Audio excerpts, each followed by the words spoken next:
November 11th, 1918. All across the Western Front, the clocks that were lucky enough to escape the 4 years of shelling chimed the 11th hour. And with that, the First World War came to an end. From 10 o'clock to 11, the hour for the cessation of hostilities, the opposed batteries simply raised hell. Not even the artillery prelude to our advance in the Argonne had anything on it. To an attempted advance was out of the question. It was not a barrage. It was a deluge. Nothing quite so electrical in effect as the sudden stop that came at 11 a.m. has ever occurred to me. It was 10:60 precisely, and the roar stopped like a motor car hitting a wall. The resulting quiet was uncanny in comparison. From somewhere far below ground, Germans began to appear. They clambered to the parapets and began to shout wildly. They threw their rifles, hats, bandoliers, bayonets, and trench knives toward us. They began to sing. Lieutenant Walter A. Davenport, 101st Infantry Regiment, U.S. Army.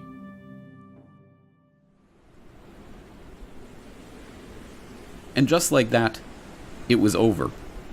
4 years of the bloodiest carnage the world had ever seen came to a stop as sudden and bewildering as its start.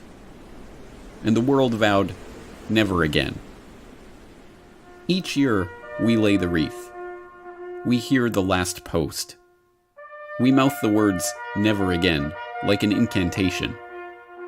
But what does it mean? To answer this question, we have to understand what World War I was.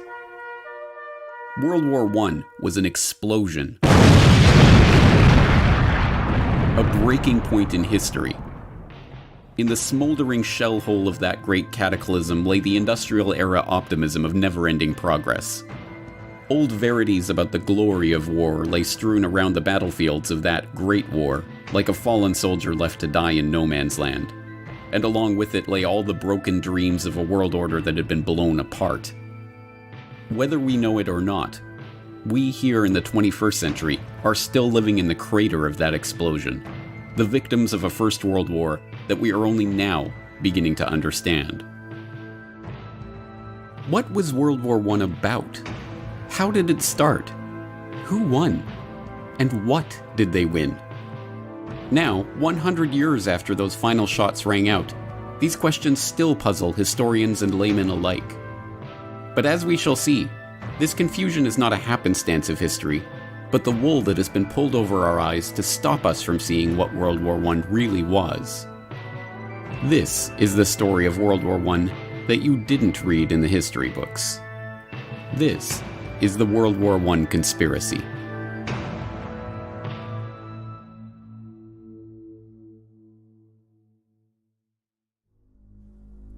Part 1. To start a war. June 28, 1914. The Archduke Franz Ferdinand, heir to the Austro-Hungarian throne, and his wife Sophie are in Sarajevo for a military inspection. In retrospect, it's a risky provocation, like tossing a match into a powder keg. Serbian nationalism is rising, the Balkans are in a tumult of diplomatic crises and regional wars, and tensions between the Kingdom of Serbia and the Austro-Hungarian Empire are set to spill over. But despite warnings and ill omens, the royal couple's security is extremely lax. They board an open-top sports car and proceed in a 6-car motorcade along a pre-announced route. After an inspection of the military barracks, they head toward the town hall for a scheduled reception by the mayor. The visit is going ahead exactly as planned and precisely on schedule. And then, the bomb goes off.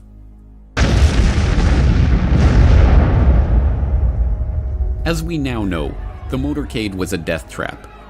6 assassins lined the royal couple's route that morning, armed with bombs and pistols. The first 2 failed to act, but the third, Nedeljko Chabrinovic, panicked and threw his bomb into the folded back of the Archduke's convertible. It bounced off onto the street, exploding under the next car in the convoy. Franz Ferdinand and his wife, unscathed, were rushed onto the town hall, passing the other assassins along the route too quickly for them to act. Having narrowly escaped death, the Archduke called off the rest of his scheduled itinerary to visit the wounded from the bombing at the hospital.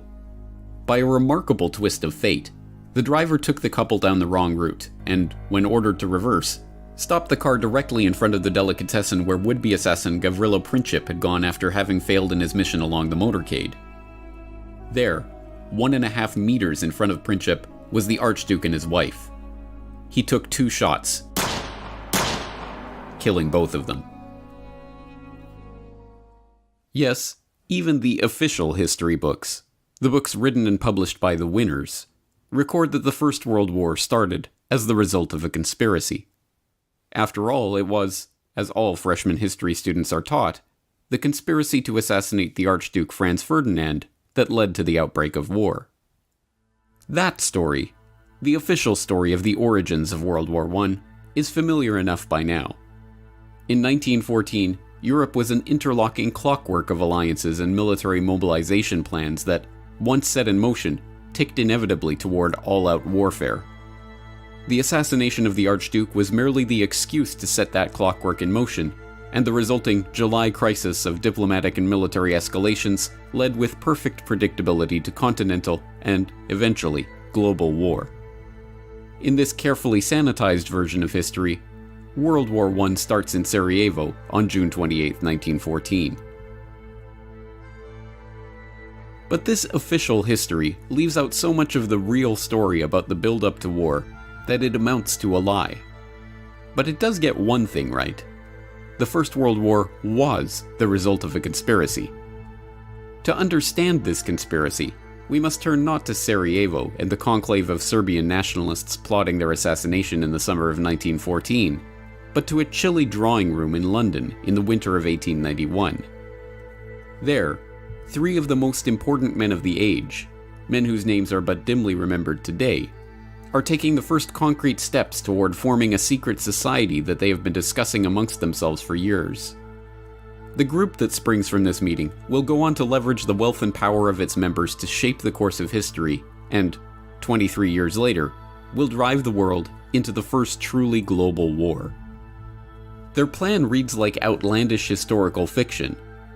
They will form a secret organization dedicated to the extension of British rule throughout the world and the ultimate recovery of the United States of America as an integral part of a British empire. The group is to be structured along the lines of a religious brotherhood.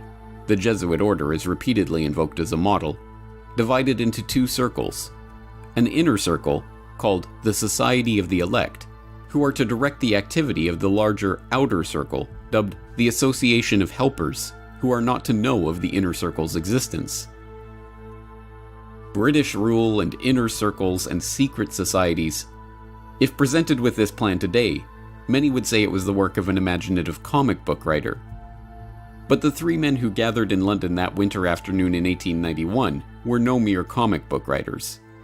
They were among the wealthiest and most influential men in British society, and they had access to the resources and the contacts to make that dream into a reality.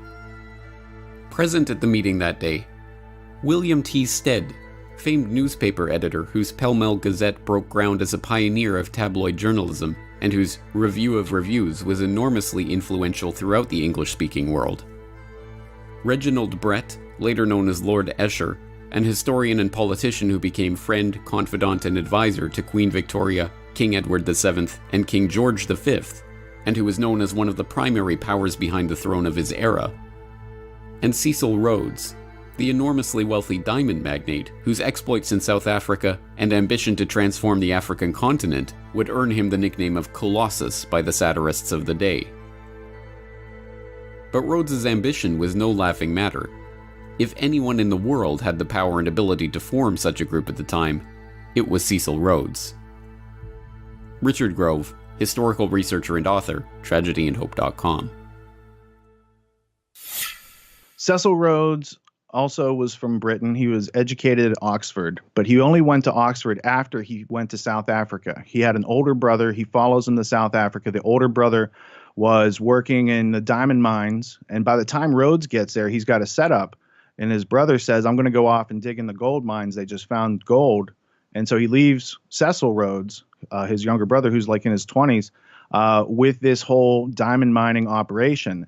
Rhodes then goes to Oxford, comes back down to South Africa, with the help of Lord Rothschild, who had funding efforts behind De Beers and taking advantage of that situation. And from there, they start to use there's no other term than slave labor, which then turns in later to the apartheid policy of South Africa.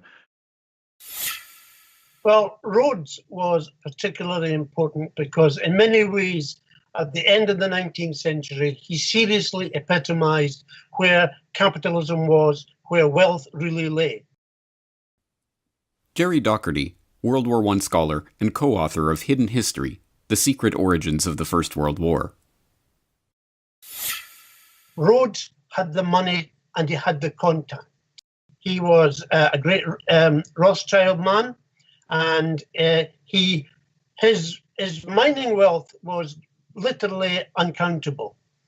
He wanted to associate himself with Oxford because Oxford gave him the kudos of the university of knowledge, of that kind of power.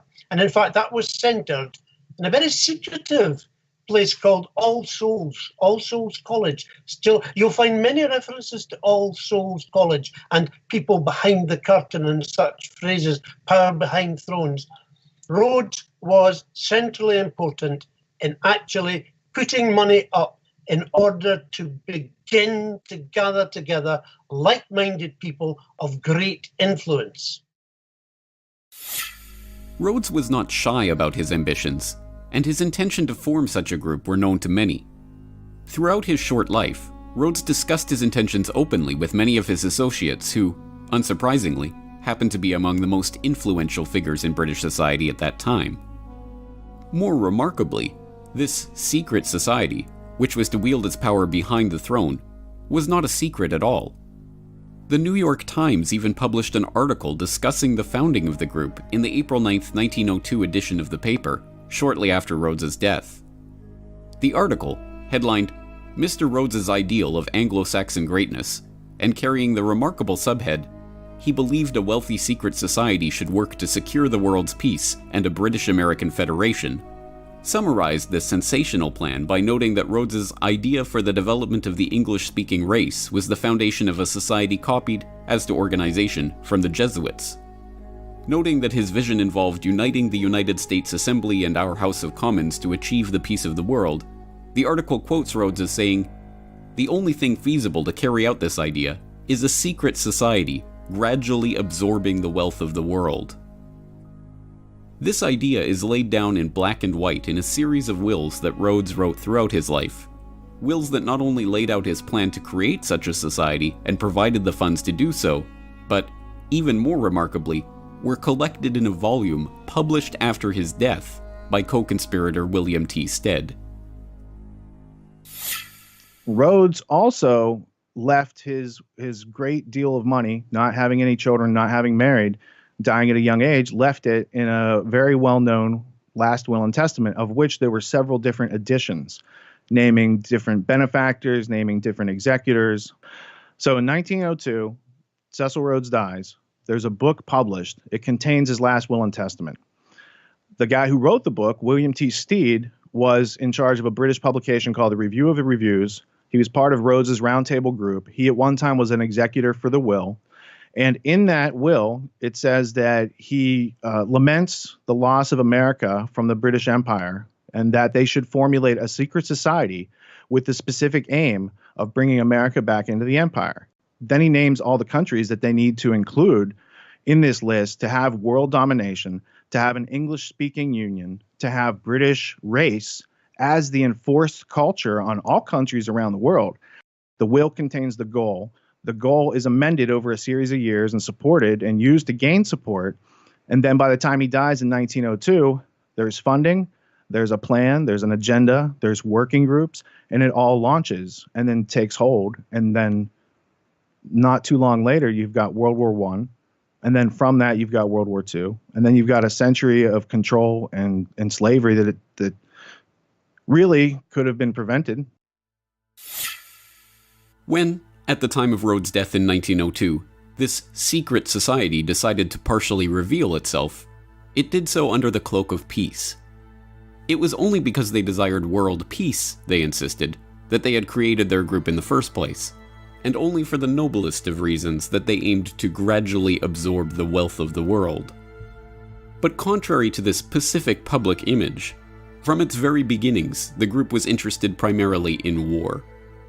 In fact, one of the very first steps taken by this Rhodes Roundtable, as it was known by some, was to maneuver the British Empire into war in South Africa. This Boer War of 1899 to 1902 would serve a dual purpose. It would unite the disparate republics and colonies of South Africa into a single unit under British imperial control, and, not incidentally, it would bring the rich gold deposits of the Transvaal Republic into the orbit of the Rothschilds Rhodes-controlled British South Africa Company. The war was, by the group's own admission, entirely its doing. The point man for the operation was Sir Alfred Milner, a close associate of Rhodes and a member of the secret society's inner circle who was then the governor of the British Cape Colony. Although largely forgotten today, Alfred Milner, later 1st Viscount Milner, was perhaps the most important single figure in Britain at the dawn of the 20th century. From Rhodes's death in 1902, he became the unofficial head of the Round Table Group and directed its operations, leveraging the vast wealth and influence of the group's exclusive membership to his own ends. With Milner, there was no compunction or moral hand-wringing about the methods used to bring about those ends.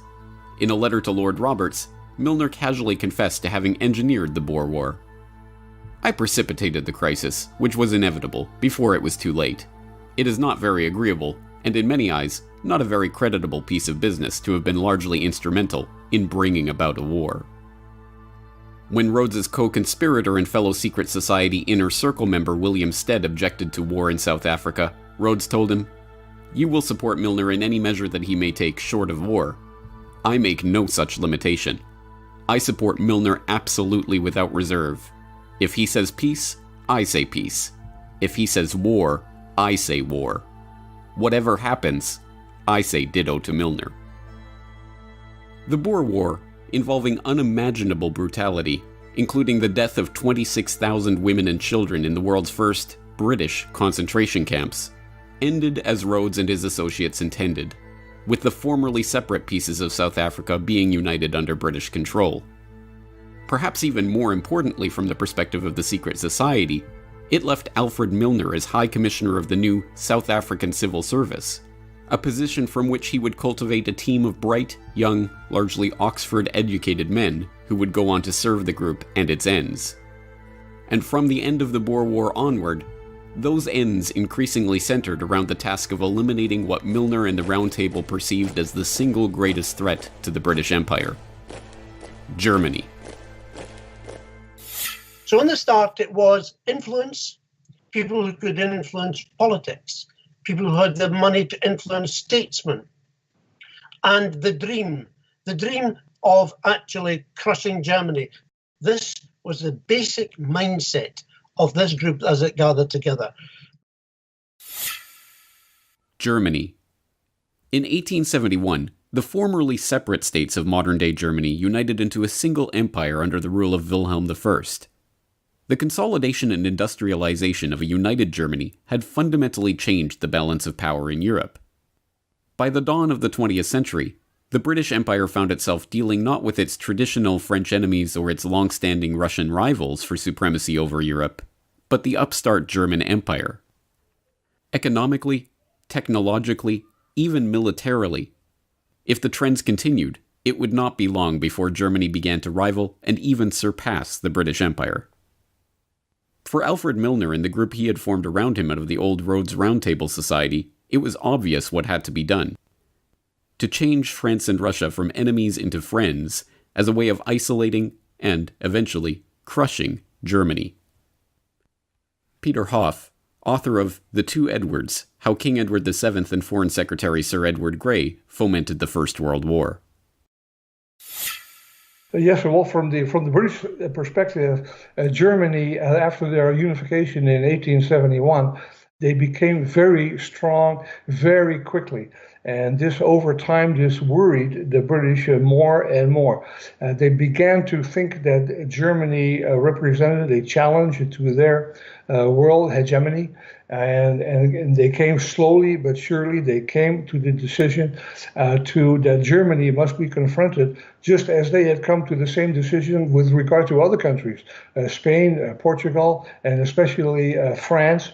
And now Germany. German finished goods were marginally better than those of Britain. They were building ships that were marginally better than those of Britain. And all of this, British leaders slowly came to the decision that Germany needed to be confronted while it was still possible to do so. It might not be possible to do so if they waited too long. And so this is how the decision crystallized. Germany, I think that Britain might possibly have accepted the German ascendance, but they had something that was close at hand. Then that was the Franco-Russian alliance, and they thought if they could hook in with that alliance, then they had the possibility of defeating Germany quickly and without too much trouble. And that is basically what they did. But crafting an alliance with two of Britain's biggest rivals and turning public opinion against one of its dearest continental friends was no mean feat. To do so would require nothing less than for Milner and his group to seize control of the press, the military, and all the diplomatic machinery of the British Empire.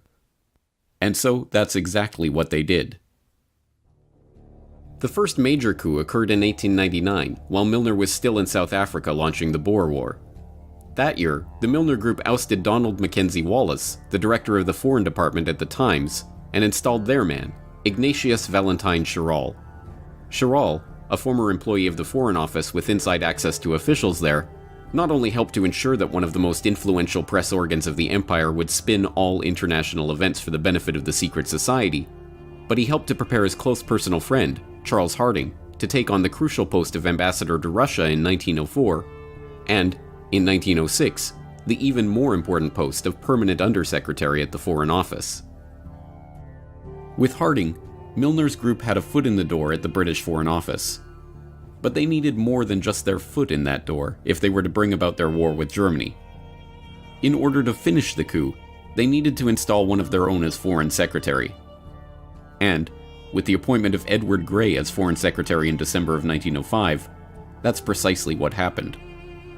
Sir Edward Grey was a valuable and trusted ally of the Milner Group. He shared their anti-German sentiment and, in his important position of Foreign Secretary, showed no compunction at all about using secret agreements and unacknowledged alliances to further set the stage for war with Germany.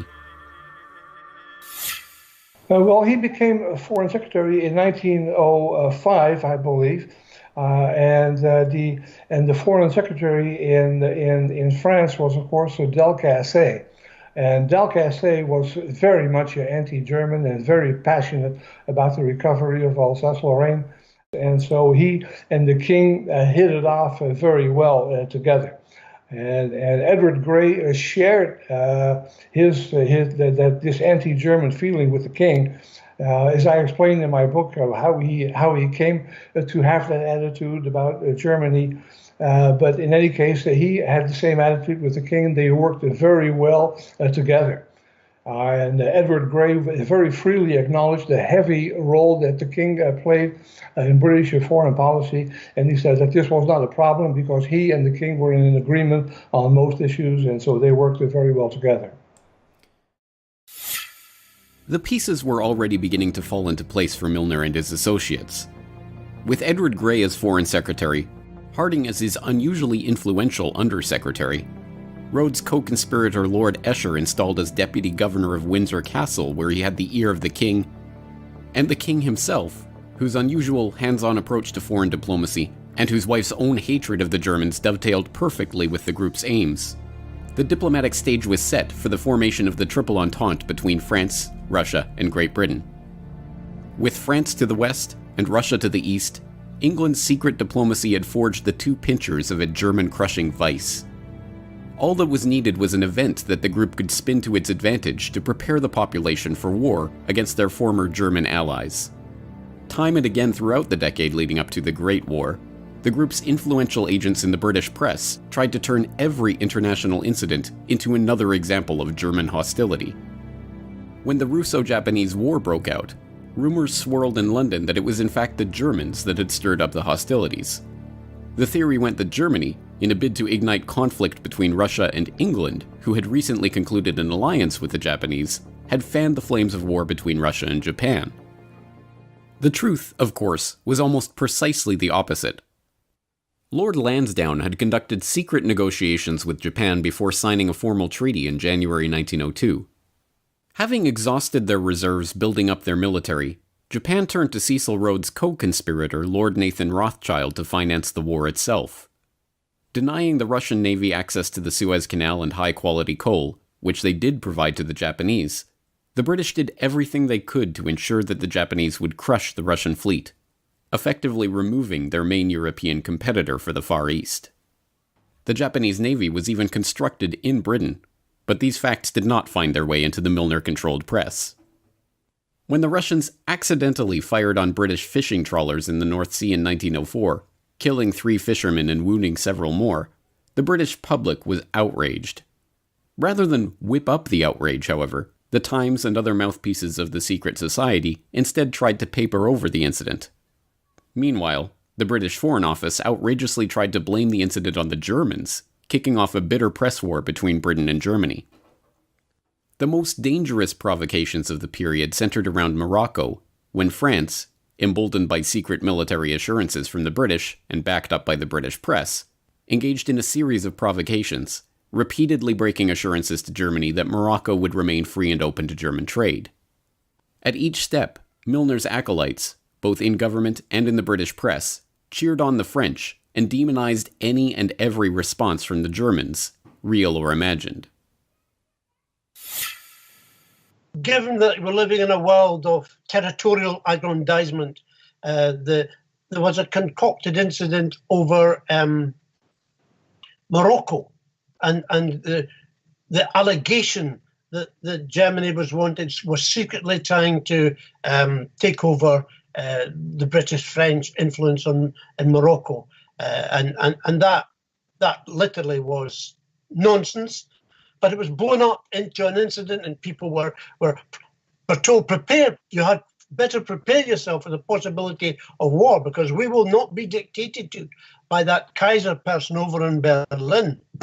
One of the incidents, which I would need to make reference to get the date perfectly right, referred to a threat. Well, it was portrayed as a threat. It was no more than a threat than a fly would be if it came into your room at the present moment, of a gunboat sitting off the coast of Africa. And it was purported that this was the sign that, in fact, Germany was going to have a deep water port, and they were going to use it as a springboard to interrupt British shipping. When we researched it, Jim and I discovered that the size of that so-called gunboat was physically smaller than the King of England's royal yacht.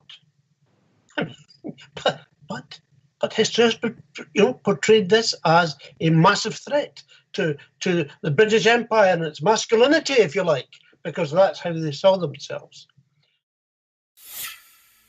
Ultimately, the Moroccan crises passed without warfare because, despite the best efforts of Milner and his associates, cooler heads prevailed. Likewise, the Balkans descended into warfare in the years prior to 1914, but Europe as a whole didn't descend with them. But, as we well know, the members of the Round Table in the British government, in the press, in the military, in finance, in industry, and in other positions of power and influence eventually got their wish. Franz Ferdinand was assassinated, and within a month, the trap of diplomatic alliances and secret military compacts that had been so carefully set was sprung. Europe was at war. In retrospect, the machinations that led to war are a masterclass in how power really operates in society. The military compacts that committed Britain, and ultimately the world, to war had nothing to do with elected parliaments or representative democracy. When Conservative Prime Minister Arthur Balfour resigned in 1905, deft political manipulations ensured that members of the Round Table, including Herbert Henry Asquith, Edward Grey, and Richard Haldane, three men who Liberal leader Henry Campbell Bannerman privately accused of Milner worship, seamlessly slid into key posts in the new Liberal government and carried on the strategy of German encirclement without missing a step.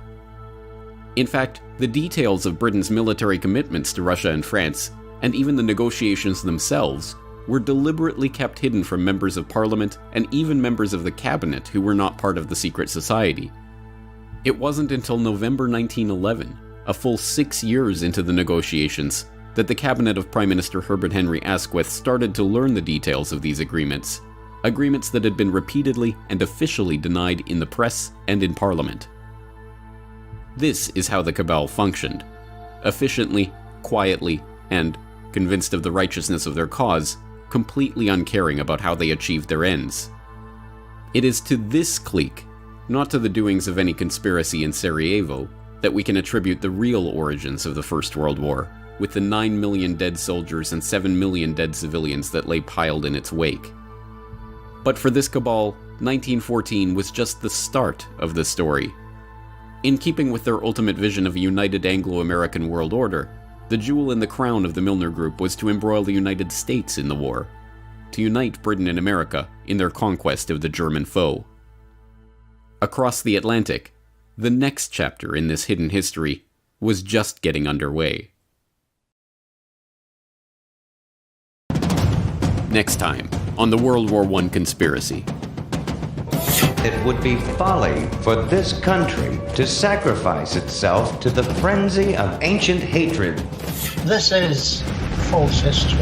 It's not even acceptable to call it fake news. It's just disgusting. Things that could have been avoided but were let happen, made sellable by Wilson to the public. Inside the White House, President Woodrow Wilson conferred with advisors and signed the proclamation of war against Germany.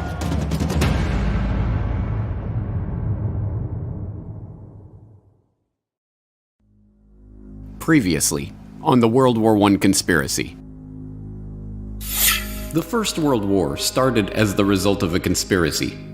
But to understand this conspiracy, we must turn not to Sarajevo and the conclave of Serbian nationalists plotting their assassination of Archduke Franz Ferdinand in the summer of 1914, but to a chilly drawing room in London in the winter of 1891. Rhodes had the money and he had the contact. He was a great Rothschild man, and his mining wealth was literally uncountable. The will contains the goal, and then by the time he dies in 1902, there's funding, there's a plan, there's an agenda, there's working groups. The only thing feasible to carry out this idea is a secret society gradually absorbing the wealth of the world. And they thought if they could hook in with that alliance, then they had the possibility of defeating Germany quickly and without too much trouble. And that is basically what they did. It is to this clique, not to the doings of any conspiracy in Sarajevo, that we can attribute the real origins of the First World War, with the 9 million dead soldiers and 7 million dead civilians that lay piled in its wake. But for this cabal, 1914 was just the start of the story. In keeping with their ultimate vision of a united Anglo-American world order, the jewel in the crown of the Milner Group was to embroil the United States in the war, to unite Britain and America in their conquest of the German foe. Across the Atlantic, the next chapter in this hidden history was just getting underway. And now, part 2 of the World War I Conspiracy.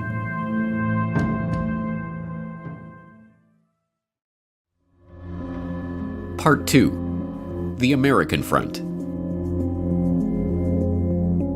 May 7th, 1915. Colonel Edward Mandell House is on his way to meet with King George V, who ascended to the throne after Edward VII's death in 1910. Accompanying him is Edward Grey, British Foreign Secretary and acolyte of the Milner Group. The two speak of the probability of an ocean liner being sunk, and House informs Grey that, if this were done, a flame of indignation would sweep across America, which would in itself probably carry us into the war. An hour later, at Buckingham Palace, King George V inquires about an even more specific event. We fell to talking, strangely enough, of the probability of Germany sinking a transatlantic liner. He said, "Suppose they should sink the Lusitania with American passengers on board." And, by a remarkable coincidence, at 2 o'clock that afternoon, just hours after these conversations took place, that is precisely what happened.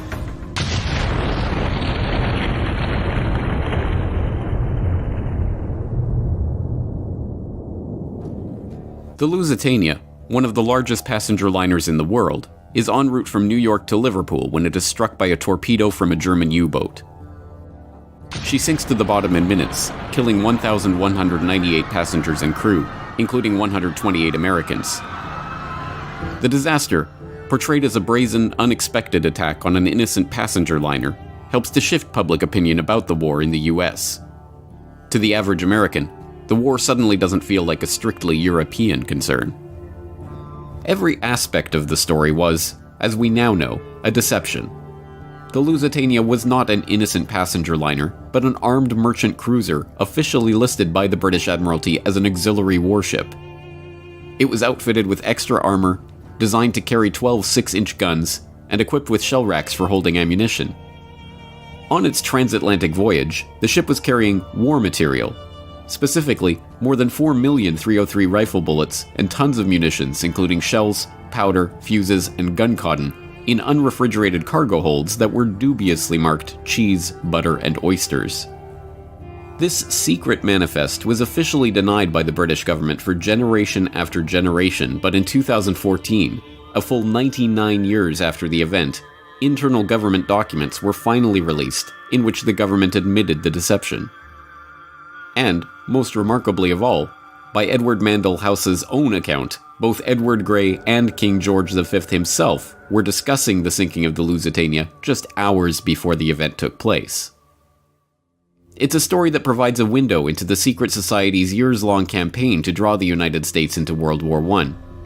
But in order to understand this story, we have to meet Edward Mandell House and the other Milner Group co-conspirators in America. Strange as it might seem, there were no shortage of such co-conspirators in the US.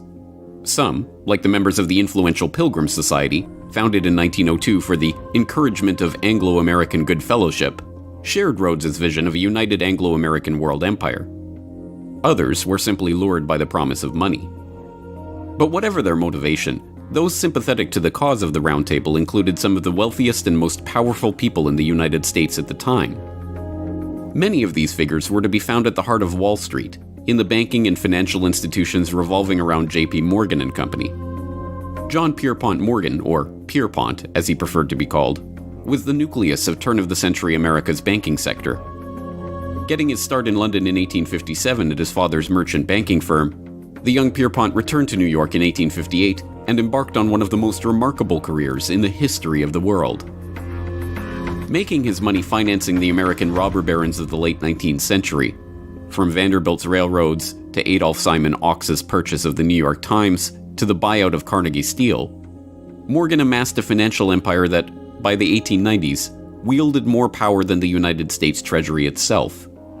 He teamed up with his close allies, the House of Rothschild, to bail out the US government during a gold shortage in 1895 and ease the Panic of 1907, which he helped to precipitate by locking 120 of the country's most prestigious bankers in his library and forcing them to reach a deal on a $25 million loan to keep the banking system afloat.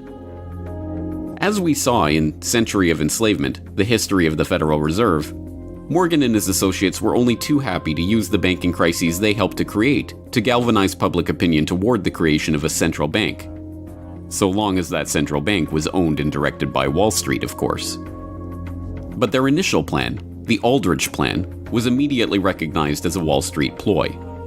Morgan and his fellow bankers were going to have to find a suitable cover to get their act through Congress, including, preferably, a president with sufficient progressive cover to give the new Federal Reserve Act an air of legitimacy.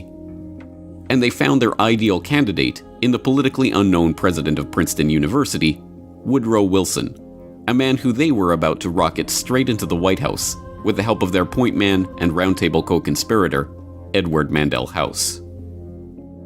Richard Grove, tragedyandhope.com. Woodrow Wilson was an obscure professor at Princeton University who, from reading all that I've read about him, wasn't the smartest guy, but he was smart enough to pick up when other people had good ideas. And then he bumps into this guy named Colonel House. Now, Colonel House, he grew up in Beaumont, Texas.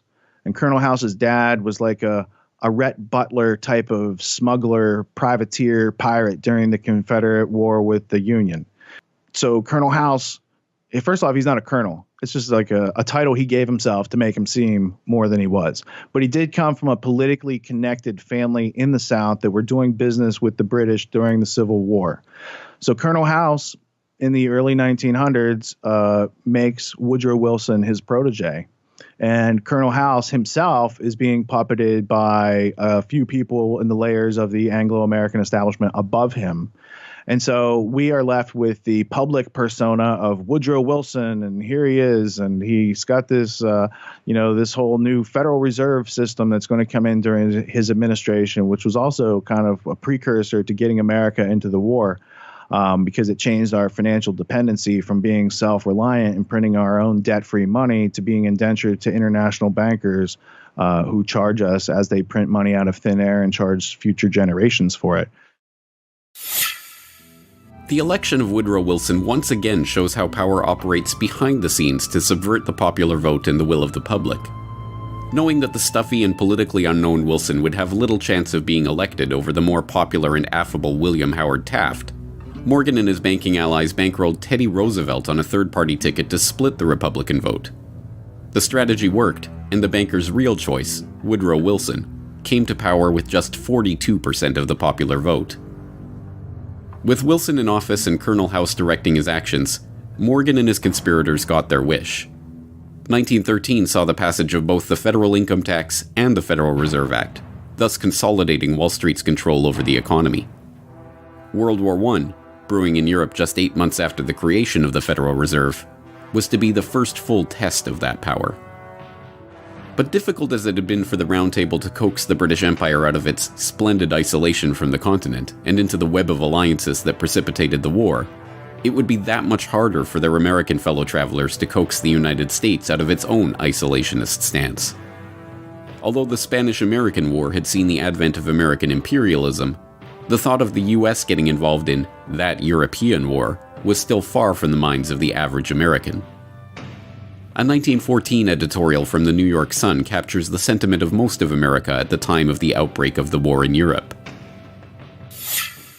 There is nothing reasonable in such a war as that for which Europe has been making ready, and it would be folly for this country to sacrifice itself to the frenzy of dynastic policies and the clash of ancient hatreds which is urging the old world to its destruction. The Sun was by no means unique in its assessment. A vote taken among 367 newspapers throughout the United States in November of 1914 found just 105 pro-Ally and 20 pro-German papers, with the vast majority, 242 of them, remaining firmly neutral and recommending that Uncle Sam stay out of the conflict. Once again, just as they did in Britain, the cabal was going to have to leverage its control of the press and key governmental positions to begin to shape public perception and instill pro-war sentiment. And once again, the full resources of these motivated co-conspirators were brought to bear on the task. One of the first shells in this barrage of propaganda to penetrate the American consciousness was the rape of Belgium, a catalogue of scarcely believable atrocities allegedly committed by the German forces in their invasion and occupation of Belgium at the start of the war. In a manner that was to become the norm in 20th century propaganda, the stories had a kernel of truth. There is no doubt that there were atrocities committed and civilians murdered by German forces in Belgium. But the propaganda that was spun from those kernels of truth was so over the top in its attempts to portray the Germans as inhuman brutes that it serves as a perfect example of war propaganda. The American population at that time had a lot of German people in it. 30 to 50% of the population had relations back to Germany. So there had to be this very clever propaganda campaign. It's known today as babies on bayonets. So if you have no interest in World War I, but you think it's interesting to study propaganda so you don't get fooled again, then type it into your favorite search engine, babies on bayonets, World War I. You'll see hundreds of different posters where the Germans are bayoneting babies, and it brings about emotions, and it doesn't give you the details of anything, and emotions drive wars, not facts. Facts are left out and deleted all the time in order to create wars. So I think that putting facts back in might help prevent wars, but I do know that they like to drive people on emotion. The babies on bayonets, getting America into World War I, that's a key part of it. Children who had their hands chopped off, nuns that were raped, shocking things, genuinely shocking things. The Canadian officer who was nailed to a St Andrew's cross on a church door and left there to bleed to death. These were the great myths peddled in order to defame and bring down the whole image of any justification for German action and try and influence America into war. Jerry Docherty, co-author of Hidden History, The Secret Origins of the First World War. That's not to say that there weren't atrocities on both sides. War is an atrocious event, and there are always victims, absolutely. And I offer no justification for it. But the lies, the unnecessary abuse of propaganda, even when in Britain they decided that they would put together the definitive volume of evidence to present it to the world, the person they asked to do this just so happened to have been former British ambassador to the United States and a man called Bryce, who was very well liked in the States. And his evidence was published and put forward, and there were screeds of stories after stories.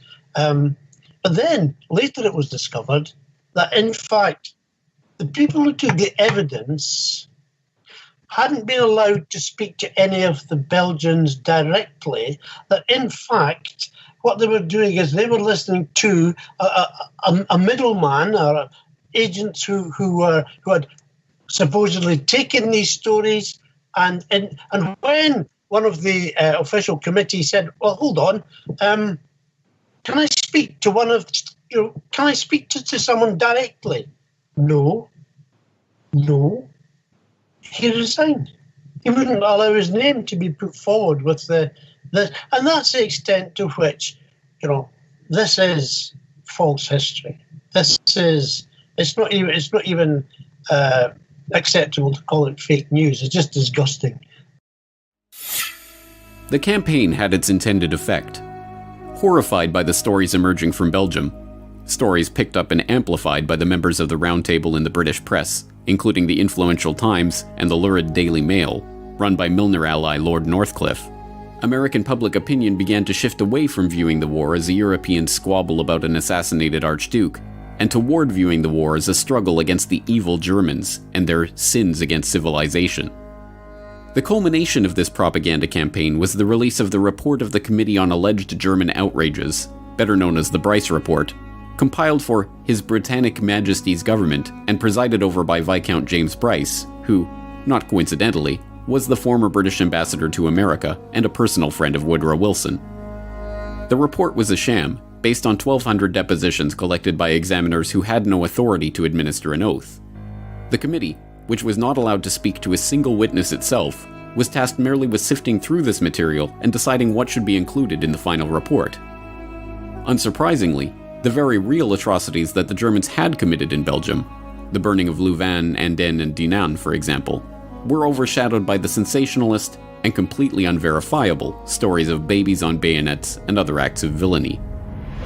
The report itself, concluding that the Germans had systematically and premeditatedly broken the rules and usages of war, was published on May 12, 1915, just 5 days after the sinking of the Lusitania. Directly between these two events, on May 9, 1915, Colonel House, the man who Wilson called his second personality and his independent self, wrote a telegram which the president dutifully read to his cabinet and was picked up by newspapers across the country. America has come to the parting of the ways, when she must determine whether she stands for civilized or uncivilized warfare. We can no longer remain neutral spectators. Our action in this crisis will determine the part we play when peace is made, and how far we may influence a settlement for the lasting good of humanity. We are being weighed in the balance, and our position amongst nations is being assessed by mankind. But despite this all-out propaganda assault, the American public was still largely against entering the war. It was in this context that the same group of Wall Street financiers who had maneuvered Wilson into the White House presided over the 1916 presidential election, one that the country knew would decisively conclude America's neutrality in the war, or its decision to send forces to engage in European combat for the first time in history. The bankers left nothing to chance. Wilson, who would predictably follow House's lead on all matters, including war, was still their preferred candidate. But his competitor, Charles Evan Hughes, was no less of a Wall Street man. Hughes's roots were as a Wall Street lawyer. His firm represented the New York, Westchester, and Boston Railroad Company for J.P. Morgan and Company, and the Baptist Bible class that he led boasted many wealthy and influential members, including John D. Rockefeller Jr. The affable Hughes was stiff competition for the wooden and charmless Wilson, but such was the importance of American neutrality that "He kept us out of war" actually became the central slogan of the campaign that saw Wilson return to the White House. And then, of course, came the famous election of 1916. Wilson wasn't popular, but Wilson simply, he had no kind of public persona which warmed people. On the contrary, he was a cold fish. He had dubious links with several of those who were powerful in Wall Street. But his propaganda for re-election was, he kept us out of war. Here was a man, vote for Wilson, he kept us out of war. An inherent promise that he would continue to keep America out of war. And in fact, of course, within months, America was thrown into the war by its own government. He kept us out of war. But just as in the British election of 1906, which saw the British public overwhelmingly voting for Henry Campbell Bannerman's Liberal Party and their platform of peace, only to get the Milnerites in the cabinet entering secret agreements to bring about war, so too was the American public duped at the ballot box in 1916. In fact, in the fall of 1915, over 1 year before the election even took place, Wilson's string puller, Edward Mandell House, was engaged in a secret negotiation with Edward Grey, the Milnerite heading Britain's Foreign Office. That negotiation, long hidden from the public, but finally revealed when House's papers were published in 1928, shows the lengths to which Grey and House were willing to go to draw America into the war on the side of the Allies and against the Germans. On October 17, 1915, House drafted a letter to Grey which he called one of the most important letters I ever wrote. Before sending it, he split it into 2 separate coded messages to ensure it would not be readable if it were intercepted. In it, he laid out a plan to steer the US into war with Germany under the false pretense of a peace conference.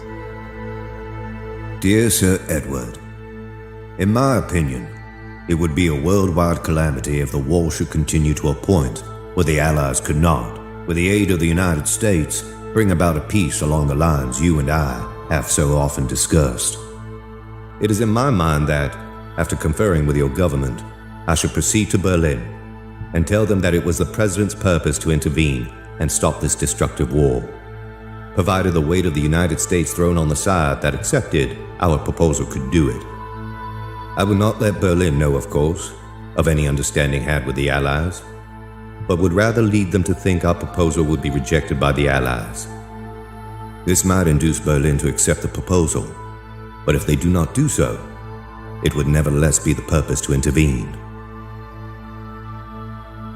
Perhaps realizing the gravity of what was being proposed, Woodrow Wilson, the man who would later be elected for his ability to keep America out of war, merely added the word "probably" to House's assurance that America would join the war. The negotiations for this plan continued throughout the fall of 1915 and winter of 1916. In the end, the British government balked at the proposal because the thought that the Germans might actually accept peace, even a peace of disarmament brokered by the US, was not enough. They wanted to crush Germany completely, and nothing less than total defeat would be sufficient. Another pretense would have to be manufactured to embroil the US in the war. When, on the morning of May 7, 1915, House assured Grey and King George that the sinking of the Lusitania would cause a flame of indignation to sweep across America, he was correct. When he said it would probably carry us into war, he was mistaken. But in the end, it was the naval issue that eventually became the pretext for America's entry into war. The history books of the period, following the familiar pattern of downplaying Allied provocations and focusing only on the German reactions, highlight the German policy of unrestricted submarine warfare which led to the downing of the Lusitania. The practice, which called for German U-boats to attack merchant ships on sight, was in contravention of the international rules of the sea at the time and was widely abhorred as barbaric. But the policy was not instituted out of any insane bloodlust on the part of the Kaiser. It was in response to Britain's own policy of breaking international rules of the sea. At the outbreak of war in 1914, the British had used their position of naval superiority to begin a blockade of Germany. That campaign, described as one of the largest and most complex undertakings attempted by either side during the First World War, involved the declaration of the whole of the North Sea as a war zone. As a so-called distant blockade, involving the indiscriminate mining of an entire region of the high seas, the practice was in direct violation of the Declaration of Paris of 1856. The indiscriminate nature of the blockade, declaring the most basic of supplies like cotton and even food itself to be contraband, was a violation of the Declaration of London of 1909. More to the point, as an attempt to starve an entire country into submission, it was a crime against humanity. Eventually reduced to a starvation diet of 1,000 calories per day, tuberculosis, rickets, edema, and other maladies began to prey at those Germans who did not succumb to hunger. By the end of the war, the National Health Office in Berlin calculated that 763,000 people had died as a direct result of the blockade. Perversely, the blockade did not end with the war.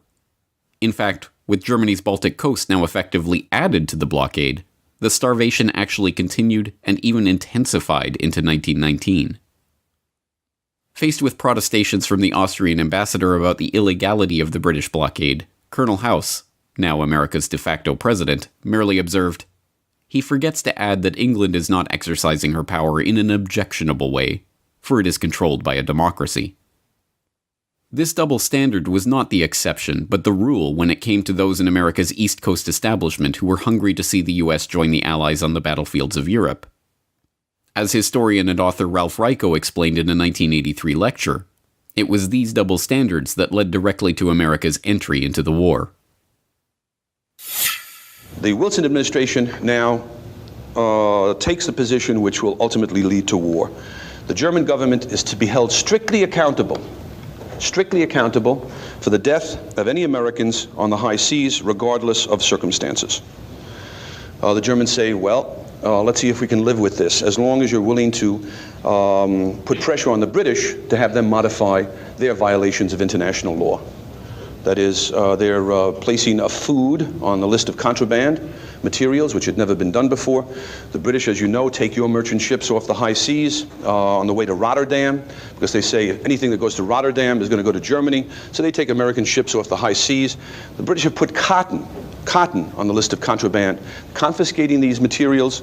They interfere with letters going to the continent because they think there's military intelligence possibly involved. The British are imposing in many ways on Americans. So if you hold them responsible, we'll behave ourselves as far as submarines go. This was not to be the case. And the attitude of the Americans towards British violations of neutral rights were quite different. One reason is that the American ambassador to London, Walter Hines Page, was an extreme Anglophile. One time, for instance, he gets a message from the State Department saying, tell the British they have to stop interfering with American mail shipments to neutral ports. And the American ambassador goes to the British Foreign Minister, Edward Grey, and says, look at the message I've just got from Washington. Let's get together and try to answer this.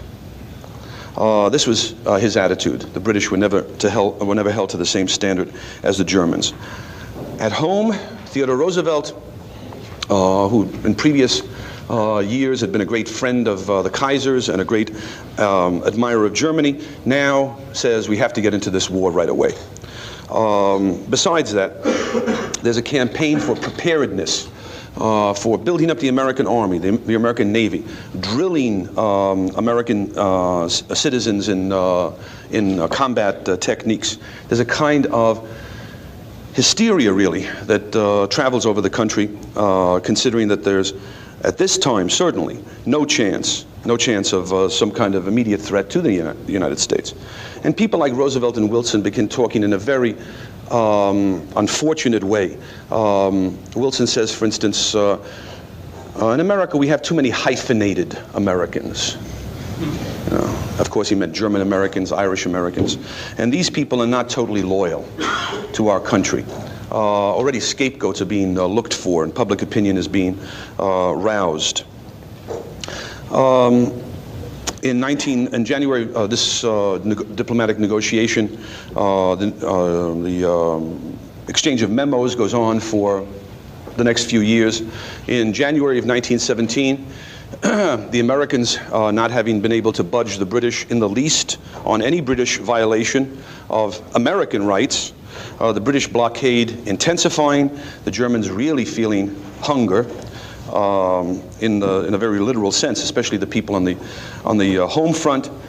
The Kaiser is persuaded by his admirals and generals to begin unrestricted submarine warfare around the British Isles.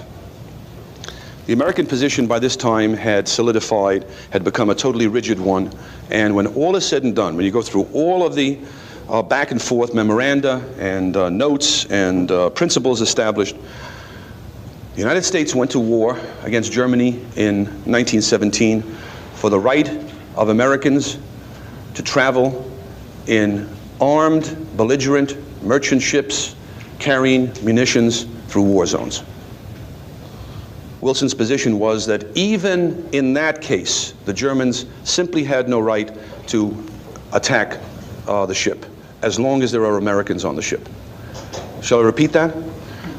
Armed, belligerent, that is to say English, armed English merchant ships carrying munitions could not be fired upon by the Germans as long as there were American citizens on board. And it was for the right of Americans to go into the war zone on such vessels that we finally went to war.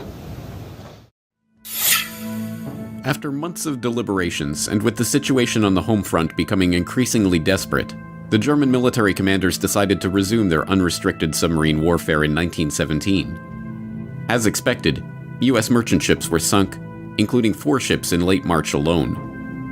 On April 2, 1917, Woodrow Wilson made his historic speech calling for Congress to declare war on Germany and commit U.S. troops to European battlefields for the first time. The speech, made over 100 years ago by and for a world that has long since passed away, still resonates with us today.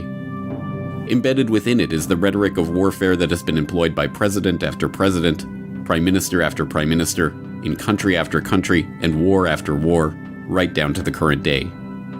From it comes many of the phrases that we still recognize today as the language of lofty ideals and noble causes that always accompany the most bloody and ignoble wars. With a profound sense of the solemn and even tragical character of the step I am taking, and of the grave responsibilities which it involves, but in unhesitating obedience to what I deem my constitutional duty, I advise that the Congress declare the recent course of the Imperial German government to be, in fact, nothing less than war against the government and people of the United States. The world must be made safe for democracy. Its peace must be planted upon the tested foundations of political liberty. We have no selfish ends to serve. We desire no conquest, no dominion. We seek no indemnities for ourselves, no material compensation for the sacrifices we shall freely make. We are but one of the champions of the rights of mankind. We shall be satisfied when those rights have been made as secure as the faith and the freedom of nations can make them. 4 days later, On April 6, 1917, the U.S. Congress issued a formal declaration of war against the Imperial German government. Inside the White House, President Woodrow Wilson conferred with advisors, then signed the proclamation of war against Germany. Everywhere there was cheering and waving of flags. Hindsight or cynicism might make us smile at the thought that this war was sometimes called the Great Adventure. Never again would we see our entry into a major conflict excite so many to such heights of elation. Naive? Probably. But here was a generation of young men not yet saturated by the paralyzing variety of self-analysis and the mock sciences. They believed. Over there, send the word over there, that the Yanks are coming, the drums rum-tumming everywhere, so prepare, say a All along the Western Front, the Allies rejoiced. The Yanks were coming. House, the Milner Group, the Pilgrims, the Wall Street financiers, and all of those who had worked so diligently for so many years to bring Uncle Sam into war had got their wish. And before the war was over, millions more casualties would pile up. Carnage the likes of which the world had never seen before had been fully unleashed. The trenches and the shelling, the no man's land and the rivers of blood, the starvation and the destruction, the carving up of empires, and the eradication of an entire generation of young men. Why? What was it all for? What did it accomplish? What was the point? To this day, over 100 years later, we still look back on the horrors of that great war with confusion. For so long we have been told non-answers about incompetent generals and ignorant politicians. It's the senselessness of war the teachers of this fraudulent and partial history have told us with a shrug. But, now that the players who worked to set the stage for this carnage have been unmasked, these questions can finally be answered.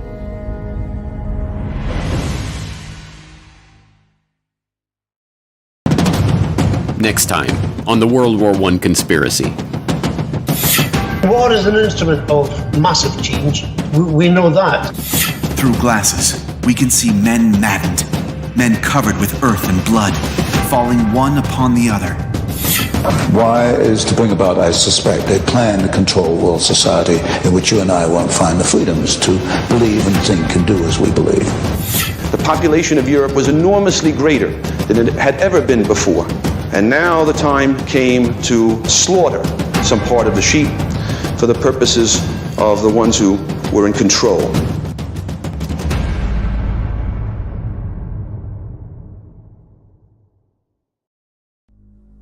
Previously on the World War I Conspiracy. With Wilson in office and Colonel House directing his actions, Morgan and his conspirators got their wish. But his propaganda for re-election was, he kept us out of war. Here was a man, vote for Wilson, he kept us out of war. And it was for the right of Americans to go into the war zone on such vessels that we finally went to war. All along the Western Front, the Allies rejoiced. The Yanks were coming. House, the Milner Group, the Pilgrims, the Wall Street financiers, and all of those who had worked so diligently for so many years to bring Uncle Sam into war had got their wish. And before the war was over, millions more casualties would pile up. Carnage the likes of which the world had never seen before had been fully unleashed. The trenches and the shelling, the no man's land and the rivers of blood, the starvation and the destruction, the carving up of empires, and the eradication of an entire generation of young men. Why? What was it all for? What did it accomplish? What was the point? To this day, over 100 years later, we still look back on the horrors of that great war with confusion. For so long we have been told non-answers about incompetent generals and ignorant politicians. It's the senselessness of war the teachers of this fraudulent and partial history have told us with a shrug. But, now that the players who worked to set the stage for this carnage have been unmasked, these questions can finally be answered. And now the conclusion of the World War I conspiracy.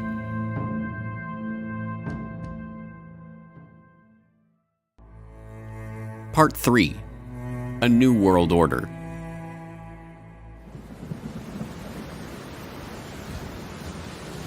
February 21st, 1916. A week of rain, wind, and heavy fog along the Western Front finally breaks, and for a moment there is silence in the hills north of Verdun. That silence is broken at 7:15 a.m. when the Germans launch an artillery barrage heralding the start of the largest battle the world had ever seen.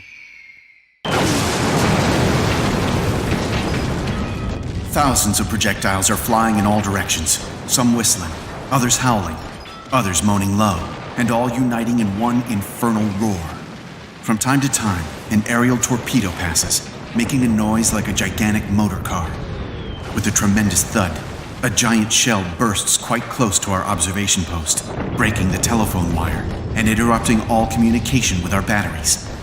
A man gets out at once for repairs, crawling along on his stomach through all this place of bursting mines and shells.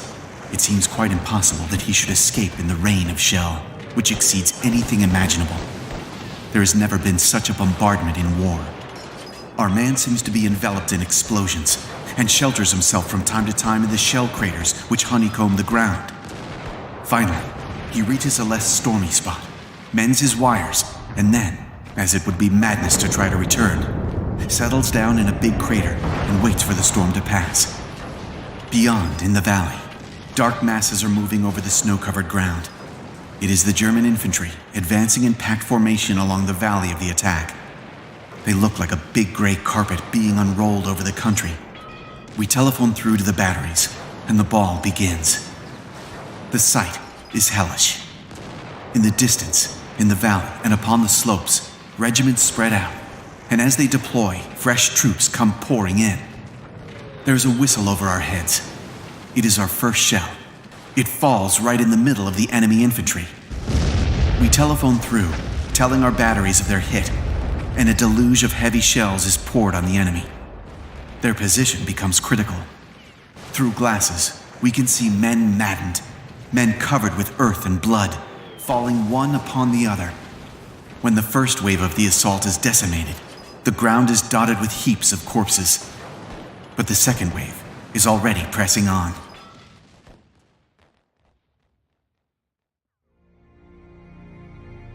This anonymous French staff officer's account of the artillery offensive that opened the Battle of Verdun, recounting the scene as an heroic French communications officer repairs the telephone line to the French artillery batteries, allowing for a counterstrike against the first wave of German infantry, brings a human dimension to a conflict that is beyond human comprehension. The opening salvo of that artillery barrage alone, involving 1,400 guns of all sizes, dropped a staggering 2.5 million shells on a 10-kilometer front near Verdun in northeastern France over 5 days of nearly uninterrupted carnage, turning an otherwise sleepy countryside into an apocalyptic nightmare of shell holes, craters, torn-out trees, and ruined villages. By the time the battle finished 10 months later, 1 million casualties lay in its wake. 1 million stories of routine bravery like that of the French communications officer. And Verdun was far from the only sign that the stately, sanitized version of 19th century warfare was a thing of the past. Similar carnage played out at the Somme, and Gallipoli, and Vimy Ridge, and Galicia, and 100 other battlefields. Time and again, the generals threw their men into meat grinders, and time and again, the dead bodies lay strewn on the other side of that slaughter. But how did such bloodshed happen? For what purpose? What did the First World War mean? The simplest explanation is that the mechanization of 20th century armies had changed the logic of warfare itself. In this reading of history, the horrors of World War I were the result of the logic dictated by the technology with which it was fought. It was the logic of the siege guns that bombarded the enemy from over 100 kilometers away. It was the logic of the poison gas, spearheaded by Bayer and their School for Chemical Warfare in Leverkusen. It was the logic of the tank, the airplane, the machine gun, and all of the other mechanized implements of destruction that made mass slaughter a mundane fact of warfare. But this is only a partial answer. More than just technology was at play in this Great War, and military strategy and million-casualty battles were not the only ways that World War I had changed the world forever. Like that unimaginable artillery assault at Verdun, the First World War tore apart all the verities of the Old World, leaving a smoldering wasteland in its wake. A wasteland that could be reshaped into a new world order. For the would-be engineers of society, war, with all of its attendant horrors, was the easiest way to demolish the old traditions and beliefs that lay between them and their goals. This was recognized early on by Cecil Rhodes and his original clique of co-conspirators. As we have seen, it was less than 1 decade after the founding of Cecil Rhodes' society to achieve the peace of the world that vision was amended to include war in South Africa, and then amended again to include embroiling the British Empire in a world war. Many others became willing participants in that conspiracy because they too could profit from the destruction and the bloodshed. And the easiest way to understand this idea is at its most literal level: profit. War is a racket. It always has been. It is possibly the oldest, easily the most profitable, surely the most vicious. It is the only one international in scope. It is the only one in which the profits are reckoned in dollars and the losses in lives. A racket is best described, I believe, as something that is not what it seems to be to the majority of the people. Only a small inside group knows what it is about. It is conducted for the benefit of the very few at the expense of the very many. Out of war, a few people make huge fortunes. In the World War, a mere handful garnered the profits of the conflict. At least 21,000 new millionaires and billionaires were made in the United States during the World War. That many admitted their huge blood gains on their income tax returns. How many other war millionaires falsified their tax returns? No one knows. How many of these war millionaires shouldered a rifle? How many of them dug a trench? How many of them knew what it meant to go hungry in a rat-infested dugout? How many of them spent sleepless, frightened nights ducking shells and shrapnel and machine gun bullets? How many of them parried a bayonet thrust or an enemy? How many of them were wounded, were killed in battle?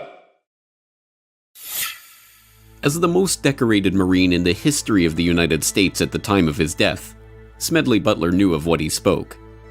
Having seen the minting of those tens of thousands of new millionaires and billionaires out of the blood of his fellow soldiers, his famous rallying cry, "War is a racket," has resonated with the public since he first began, in his own memorable words, trying to educate the soldiers out of the sucker class.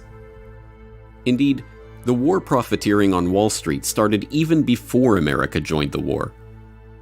Although, as JP Morgan partner Thomas Lamont noted, at the outbreak of the war in Europe, American citizens were urged to remain neutral in action, in word, and even in thought. Our firm had never for one moment been neutral. We didn't know how to be. From the very start, we did everything we could to contribute to the cause of the Allies. Whatever the personal allegiances that may have motivated the bank's directors, this was a policy that was to yield dividends for the Morgan Bank that even the greediest of bankers could scarcely have dreamed of before the war began. John Pierpont Morgan himself died in 1913, before the passage of the Federal Reserve Act he had stewarded into existence, and before the outbreak of war in Europe. But the House of Morgan stood strong, with the Morgan Bank under the helm of his son, John Pierpont Morgan Jr., maintaining its position as preeminent financier in America. The young Morgan moved quickly to leverage his family's connections with the London banking community, and the Morgan Bank signed its first commercial agreement with the British Army Council in January 1915, just 4 months into the war. That initial contract, a $12 million purchase of horses for the British war effort to be brokered in the US by the House of Morgan, was only the beginning. By the end of the war, the Morgan Bank had brokered $3 billion in transactions for the British military, equal to almost half of all American supplies sold to the Allies in the entire war. Similar arrangements with the French, Russian, Italian, and Canadian governments saw the bank broker billions more in supplies for the Allied war effort. But this game of war financing was not without its risks. If the Allied powers were to lose the war, The Morgan Bank and the other major Wall Street banks would lose the interest on all of the credit they had extended to them. By 1917, the situation was dire. The British government's overdraft with Morgan stood at over $400 million, and it was not clear that they would even win the war, let alone be in a position to repay all their debts when the fighting was over. In April 1917, just 8 days after the US declared war on Germany, Congress passed the War Loan Act extending $1 billion in credit to the Allies. The first payment of $200 million went to the British, and the entire amount was immediately handed over to Morgan as partial payment on their debt to the bank. When, a few days later, $100 million was parceled out to the French government, it too was promptly returned to the Morgan coffers. But the debts continued to mount, and throughout 1917 and 1918, the US Treasury, aided by the Pilgrim Society member and avowed Anglophile Benjamin Strong, president of the newly created Federal Reserve, quietly paid off the Allied powers' war debts to J.P. Morgan. What I think is interesting is also the bankers' viewpoint here. America was so deeply involved in that war, financing. There was so much money which could only really be repaid as long as Britain and France won. That had they lost, the loss on the American the stock exchange and stock market, Wall Street, your great industrial giants would have been horrendous. So America was deeply involved, not the people, as is ever the case, not the ordinary citizen who cares, but the financial establishment who had, if you like, treated the entire thing as they might a casino and put all the money on one end of the board, and it had to come good for them. So all of this is going on. I mean, I personally feel that the American people don't realize just how far duped they were by your Carnegies, your J.P. Morgans, your great bankers, your Rockefellers, by the multi-millionaires who emerged from that war because they were the ones who made the profits, not those who lost their sons, lost their grandsons, whose lives were ruined forever by war. After America officially entered the war, the good times for the Wall Street bankers got even better. Bernard Baruch, the powerful financier who personally led Woodrow Wilson into Democratic Party headquarters in New York like a poodle on a string to receive his marching orders during the 1912 election, was appointed to head the newly created War Industries Board. With war hysteria at its height, Baruch and the fellow Wall Street financiers and industrialists who populated the board were given unprecedented powers over manufacture and production throughout the American economy, including the ability to set quotas, fix prices, standardize products, and, as a subsequent congressional investigation showed, pad costs so that the true size of the fortunes that the war profiteers extracted from the blood of the dead soldiers were hidden from the public. Spending government funds at an annual rate of $10 billion, the board minted many new millionaires in the American economy. Millionaires who, like Samuel Prescott Bush of the infamous Bush family, happened to sit on the War Industries Board. Bernard Baruch himself was said to have personally profited from his position as head of the War Industries Board to the tune of $200 million. The extent of government intervention in the economy would have been unthinkable just a few years before. The National War Labor Board was set up to mediate labor disputes. The Food and Fuel Control Act was passed to give the government control over the distribution and sale of food and fuel.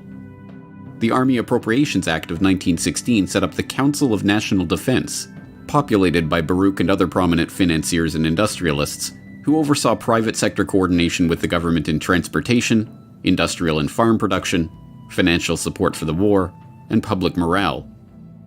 In his memoirs at the end of his life, Bernard Baruch openly gloated, "The experience had a great influence upon the thinking of business and government.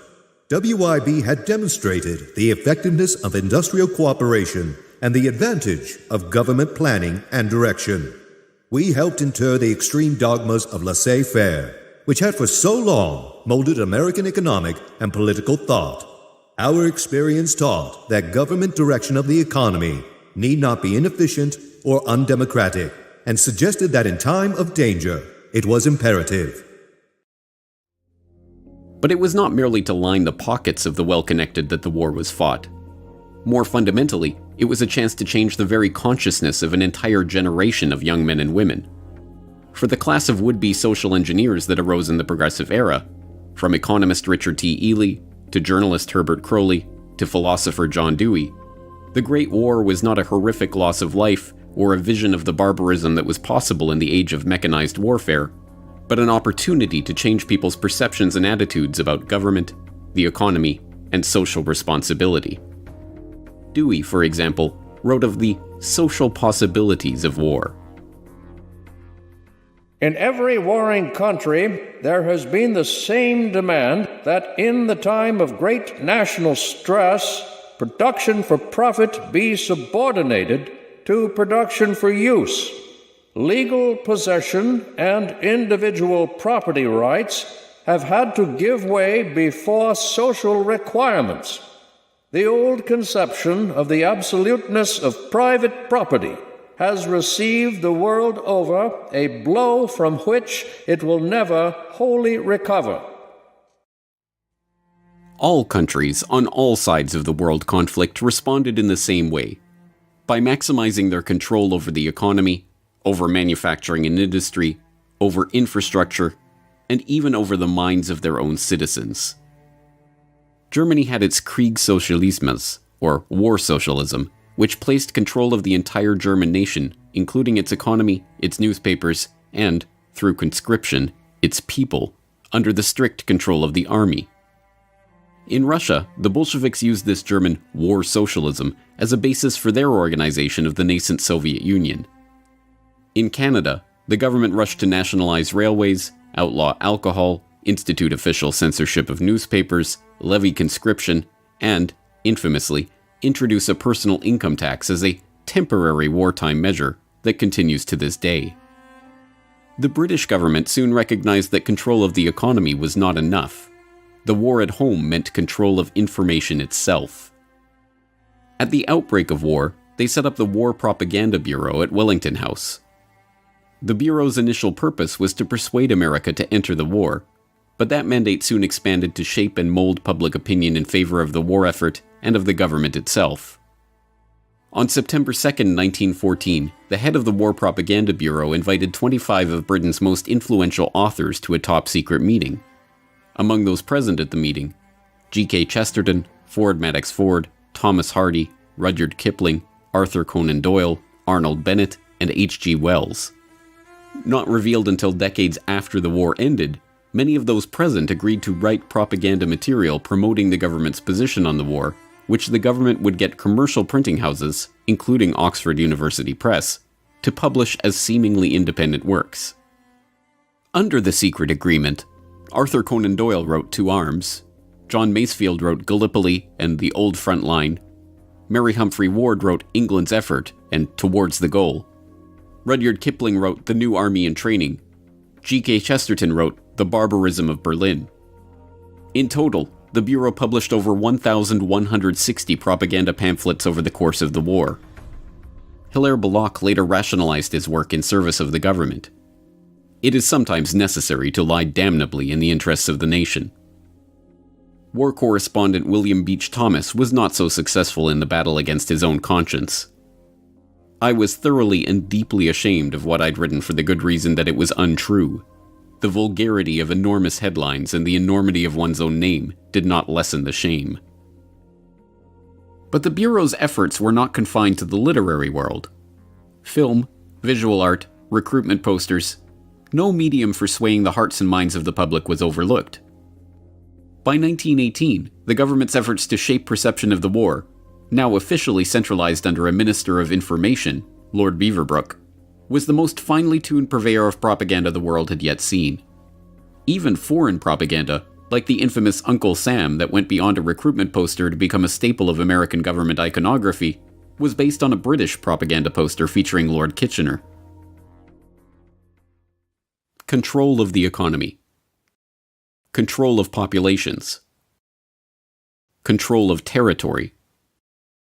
Control of information. World War I was a boon for all of those who wanted to consolidate control of the many in the hands of the few. This was the vision that united all those participants in the conspiracies that led to the war itself. Beyond Cecil Rhodes and his secret society, there was a broader vision of global control for the would-be rulers of society who were seeking what tyrants had lusted after since the dawn of civilization: control of the world. World War I was merely the first salvo in this clique's attempts to create not a reordering of this society or that economy, but a new world order. What World War I allowed these globalists, these Anglophiles, these people who wanted an English-speaking union to reign over the whole world, what it allowed them to do was militarize American thinking. And what I mean by that is there was a whistleblower called Norman Dodd. He was the head researcher for the Reese Committee that looked into how nonprofit foundations were influencing American education away from freedom. And what they found was the Carnegie Institute for International Peace was seeking to understand how to make America a wartime economy, how to take the state apparatus over, how to change the education to get people to continually consume, how to have arms production ramp up. And then once this happened in World War I, if you look at what happened in the 1920s, you've got people like Major General Smedley Butler, who is using the U.S. military to advance corporate interests in Central and South America and doing some very caustic things to the indigenous people, insofar as these were not American policies really before the Spanish-American War in 1898, meaning that going and taking foreign military action was not part of the diplomatic strategy of America prior to our engagement with the British Empire in the late 1800s and as it ramped up after Cecil Rhodes' death. So what these people gained was the foothold for world government from which they could get, through globalism, what they called a new world order. The creation of this new world order was no mere parlor game. It meant a complete redrawing of the map, the collapse of empires and monarchies, the transformation of the political, social, and economic life of entire swaths of the globe. Much of this change was to take place in Paris in 1919 as the victors divvied up the spoils of war. But some of it, like the fall of the Romanovs and the rise of the Bolsheviks in Russia, was to take place during the war itself. In hindsight, the fall of the Russian Empire in the midst of the First World War seems inevitable. Unrest had been in the air since Russia's defeat by the Japanese in 1905, and the ferocity of the fighting on the Eastern Front, coupled with the economic hardship, which hit Russia's overcrowded, overworked urban poor particularly hard, made the country ripe for revolt. That revolt happened during the so-called February Revolution, when Tsar Nicholas was swept from power and a provisional government installed in his place. But that provisional government, which continued to prosecute the war at the behest of its French and British allies, was competing for control of the country with the Petrograd Soviet, a rival power structure set up by the socialists in the Russian capital. The struggle for control between the two bodies led to riots, protests, and ultimately, battles in the street. Russia in the spring of 1917 was a powder keg waiting to explode. And in April of that year, two matches, one called Vladimir Lenin and one called Leon Trotsky, were thrown directly into that powder keg by both sides of the Great War. Vladimir Lenin, a Russian communist revolutionary who had been living in political exile in Switzerland, saw in the February Revolution his chance to push through a Marxist revolution in his homeland. But, although for the first time in decades his return to that homeland was politically possible, the war made the journey itself an impossibility. Famously, he was able to broker a deal with the German General Staff to allow Lenin and dozens of other revolutionaries to cross through Germany on their way to Petrograd. Germany's reasoning in permitting the infamous sealed train ride of Lenin and his compatriots is, as a matter of war strategy, straightforward. If a band of revolutionaries could get back to Russia and bog down the provisional government, then the German army, fighting that government, would benefit. If the revolutionaries actually came to power and took Russia out of the war altogether, so much the better. But the curious other side of this story, the one demonstrating how Lenin's fellow communist revolutionary, Leon Trotsky, was shepherded from New York, where he had been living well beyond the means of his income as a writer for socialist periodicals, through Canada, where he was stopped and identified as a revolutionary en route to Russia, and on to Petrograd, is altogether more incredible. And, Unsurprisingly, that story is mostly avoided by historians of the First World War. One of the scholars who did not shy away from the story was Anthony Sutton, author of Wall Street and the Bolshevik Revolution, whose meticulous research of State Department documents, Canadian government records, and other historical artifacts pieced together the details of Trotsky's unlikely journey. Trotsky was in New York. He had no income. I summed his income for the year he was in New York. It was about $600. Yet he lived in an apartment. He had a chauffeured limousine. He had a refrigerator, which was very rare in those days. He left New York and went to Canada on his way to the revolution. He had $10,000 in gold on him. He didn't earn more than $600 in New York. He was financed out of New York. There's no question about that. The British took him off the ship in Halifax, Canada. I got the Canadian archives. They knew who he was. They knew who Trotsky was. They knew he was going to start a revolution in Russia. Instructions from London came to put Trotsky back on the boat with his party and allow them to go forward. So there is no question that Woodrow Wilson, who issued the passport for Trotsky, and the New York financiers who financed Trotsky, and the British Foreign Office allowed Trotsky to perform his part in the revolution.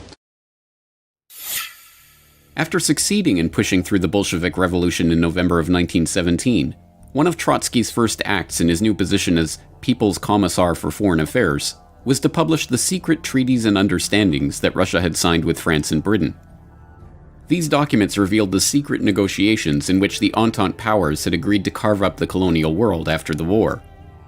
The stash of documents included agreements on the partition of Asiatic Turkey, creating the modern Middle East out of the remnants of the Ottoman Empire, the treaty with Italy, promising conquered territory to the Italian government in exchange for their military aid in the campaign against Austria-Hungary, a treaty redrawing the frontiers of Germany, promising France its long-held wish of reacquiring Alsace-Lorraine and recognizing Russia's complete liberty in establishing her western frontiers, diplomatic documents relating to Japan's own territorial aspirations, and a host of other treaties, agreements, and negotiations.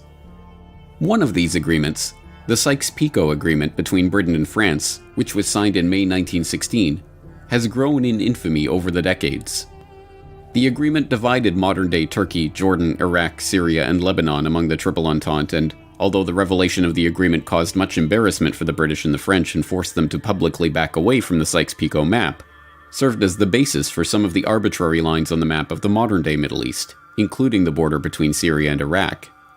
In recent years, ISIS has claimed that part of their mission is to put the final nail in the coffin of the Sykes-Picot Conspiracy. Other territorial conspiracies, like the Balfour Declaration, signed by Arthur Balfour, then acting as Foreign Secretary for the British government, and addressed to Lord Walter Rothschild, one of the co-conspirators in Cecil Rhodes' original secret society, are less well known today. The Balfour Declaration also played an important role in shaping the modern world by announcing British support for the establishment of a Jewish homeland in Palestine, which was not under British mandate at the time. Even less well known is that the document did not originate from Balfour, but from Lord Rothschild himself, and was sent to fellow Round Table conspirator Alfred Milner for revision before being delivered. So this was he's known as Lord Walter Rothschild, and professionally he's a zoologist. He inherits a lot of wealth in a very high status family. He pursues his art and his science and his scientific theories and research. But he has zoological museums, and he's collecting specimens. And he's famously the Rothschild that's riding the giant tortoise and leading him around with a piece of lettuce on his stick. And there's a piece of lettuce hanging out of the tortoise's mouth. And I've always used that. Here's the metaphor for the bankers. Like, they're leading people around with stimulus response. This tortoise can't ask questions. It can't question its obedience. So that's Lord Walter Rothschild. Why is he important? Well, he and his family are some of the early financiers and backers of Cecil Rhodes and promoters of his last will and testament. And in the question of America being brought back into the British Empire, there are newspaper articles. There's one in 1902 where Lord Rothschild is saying, this would be a good thing to have America back in the British Empire. He's also the Lord Rothschild to whom the Balfour Declaration is addressed. So in 1917, there's an agreement, a letter of agreement sent from the British government from Arthur Balfour to Lord Rothschild. Now, Lord Rothschild and Arthur Balfour, they know each other. They have a long history together. And there's a lot of Fabian socialists in this whole story of what led up to World War I. Specifically with Balfour, he's acting as an agent of the British government saying, we're going to give away this land that's not really ours, and we're going to give it to you guys and your group. The problem is the British had also promised that same land to the Arabs. So now the Balfour Declaration is going against some of the foreign policy plans that they've already promised to these other countries. The other interesting thing about the Balfour Declaration is it just had its 100th anniversary. So they last year had a site that had the whole history of the Balfour Declaration. You could see the originals from Lord Rothschild and going to Lord Milner for changes and coming through Arthur Balfour and then being sent back as an official letter from the monarchy, basically. So that's interesting. But there's also interviews where the current Lord Rothschild, Lord Jacob Rothschild, comments on his ancestors' history and how they brought about the Jewish state in 1947-48 because of the Balfour Declaration. So there's a lot of history to unpack there. But most people, again, they're not aware of the document, let alone the very interesting history behind it, let alone what that really means in the bigger story. Over 2 decades after Cecil Rhodes launched the secret society that would engineer this so-called Great War, the likes of Alfred Milner and Walter Rothschild were still at it, conspiring to use the war they had brought about to further their own geopolitical agenda. But by the time of the armistice in November 1918, that group of conspirators had greatly expanded, and the scale of their agenda had grown along with it. This was no small circle of friends who had embroiled the world in the first truly global war, but a loosely knit network of overlapping interests, separated by oceans and united in a shared vision for a new world order. Milner, Rothschild, Gray, Wilson, House, Morgan, Baruch, and literally scores of others had each had their part to play in this story. Some were witting conspirators, others merely seeking to maximize the opportunities that war afforded them to reach their own political and financial ends. But to the extent that those behind the World War I conspiracy shared a vision, it was the same desire that had motivated men throughout history: the chance to reshape the world in their own image. Just tell us all over again why. Why? Just tell You it won't find again. this in the textbooks. Why is to bring about, I suspect, a plan to control world society in which you and I won't find the freedoms to believe and think and do as we believe. And war is an instrument of massive change. We know that. It is an instrument of massive change, in particular for those who are defeated. In a war where everyone is defeated, then it's simply an element of massive change. And that's a very deep, thought-provoking concept, that if everyone loses, or if everyone except us, depending on who the us are, loses, then we are going to be in a position to reconstruct in our image. Altogether in the war, who knows, some 10 or 12 million people died. People experienced things both in combat, and the people back home understanding what was happening, that dazed them, that stunned them. You know, it's almost as if for a few generations the peoples of Europe had been increased, sort of like a flock of sheep by their shepherds, okay? Through industrialization, through the spread of liberal ideas and institutions, through the decrease of infant mortality, the raising of standards of living, the population of Europe was enormously greater than it had ever been before. And now the time came to slaughter some part of the sheep for the purposes of the ones who were in control.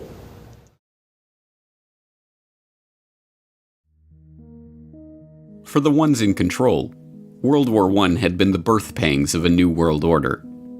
And now, the midwives of this monstrosity slouched towards Paris to take part in its delivery.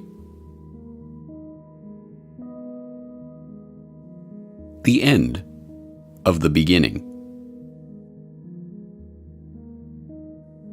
All over the world, on November 11th, 1918, people were celebrating, dancing in the streets, drinking champagne, hailing the armistice that meant the end of the war.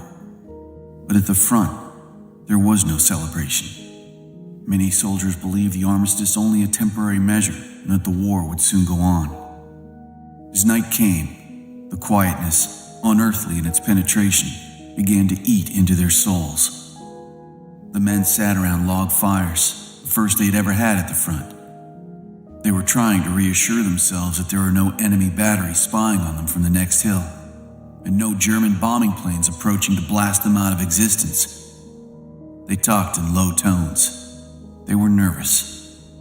After the long months of intense strain, of keying themselves up to the daily mortal danger, of thinking always in terms of war and the enemy, the abrupt release from it all was physical and psychological agony. Some suffered a total nervous collapse. Some, of a steadier temperament, began to hope that they would someday return to home in the embrace of loved ones. Some could think only of the crude little crosses that marked the graves of their comrades. Some fell into an exhausted sleep. All were bewildered by the sudden meaninglessness of their existence as soldiers, and through their teeming memories paraded that swiftly moving cavalcade of Cantini, Soissons, Saint-Mihiel, the Meuse Argonne, and Sedan. What was to come next? They did not know, and hardly cared. Their minds were numbed by the shock of peace. The past consumed their whole consciousness. The present did not exist, and the future was inconceivable. Colonel Thomas R. Gowanlock, 1st Division, U.S. Army.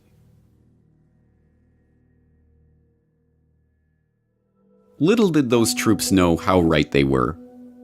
As the public rejoiced in the outbreak of peace after 4 years of the bloodiest carnage that the human race had ever endured, the very same conspirators that had brought about this nightmare were already converging in Paris for the next stage of their conspiracy.